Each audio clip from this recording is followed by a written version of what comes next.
Et on démarre avec l'expression qui dénonce la récente prise de position de la Cour africaine des droits de l'homme et des peuples. Bonjour à tous. Il s'agit de la décision de libération de Soro Guillaume et de ses hommes. À ce sujet, le confrère qui lance à sa une le complot d'Arusha livre ses secrets indique que le président de la Cour africaine est trempé jusqu'au cou dans ce complot. Pour étayer ses affirmations, l'expression révèle ce qu'il qualifie de micmac des avocats de l'ex-président de l'Assemblée nationale depuis 2010. Et une fois n'est pas coutume, on continue de parler de l'ex-président de l'Assemblée nationale. Et c'est avec le Patriote cette fois-ci. Tout à fait. Le confrère dévoile ce que risque Soro Guillaume, qui est appelé à comparaître demain matin devant le tribunal d'Abidjan dans le cadre du procès pour détournement de fonds et blanchiment d'argent dont il est accusé. À en croire le quotidien, le député de Ferkessé-Dougou peut être condamné à une lourde peine de prison s'il est reconnu coupable. Des acteurs de l'éducation nationale se prononcent sur l'enseignement à distance. 3 semaines après le lancement, ce qu'en pensent parents et élèves, c'est ce que barre à sa une Fraternité Matin. Le journal pro-gouvernemental, dans son édition de ce jour, a ouvert ses colonnes aux premiers concernés par cette mesure du gouvernement dont l'objectif est d'éviter le décrochage scolaire après la fermeture des écoles.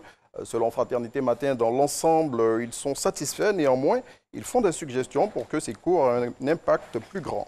Et on reste dans le milieu académique avec cette rumeur qui a enflé la toile, la rumeur sur la reprise des cours. Le ministère de l'Éducation nationale dément.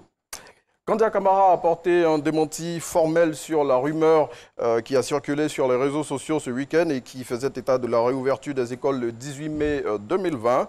Selon le Centre de communication et d'information gouvernementale CICG qui est cité par le Patriote, si les cours doivent reprendre en Côte d'Ivoire, le ministère de l'Éducation nationale, de l'enseignement technique et de la formation professionnelle utilisera, j'y suis arrivé, ses canaux habituels de communication pour informer les populations. Pour rappel, depuis le 16 mars 2020, tous les établissements préscolaires, primaires et secondaires supérieurs ivoiriens sont fermés en raison du Covid-19. Et la tristement célèbre coronavirus revient dans cette revue de presse avec l'Inter qui dévoile l'imprudence des populations. Tout à fait, il se passe des choses graves dans des quartiers d'Abidjan. Pour arriver à cette conclusion, le quotidien qui va au-delà de l'info a conduit un reportage dans certains quartiers du district. Et selon son constat, de Yopougon à Marcory, en passant par Atekoubé ou encore Cocody, le constat est le même. Les mesures barrières ne sont pas respectées. C'est dommage. Alors, contournement de la mesure de fermeture des frontières, des militaires pointés du doigt. Et oui, des militaires qui se trouvent à la frontière nord de la Côte d'Ivoire sont cités comme étant membres de réseaux, comme membres appartenant à un réseau qui fait passer des voyageurs clandestins dans les frontières ivoiriennes. Et pour résoudre cette situation, le commissaire du gouvernement, Ange Kessi, a décidé de se rendre dans cette zone de la Côte d'Ivoire pour apporter plus de lumière sur cette affaire. Alors, on passe maintenant à la période du jeûne musulman et un imam fait des recommandations pour passer un bon temps de carême. Cette année, le carême musulman se passe dans un contexte assez particulier en raison du coronavirus. Pour bien passer cette période, l'imam Makan Kouyaté, imam de la mosquée Baïtou Rama d'Angré Château, donne des recommandations relatives à la prière surérogatoire qui est faite à la maison. Selon l'homme de Dieu, interrogé par l'intelligent d'Abidjan, elle est mieux rétribuée.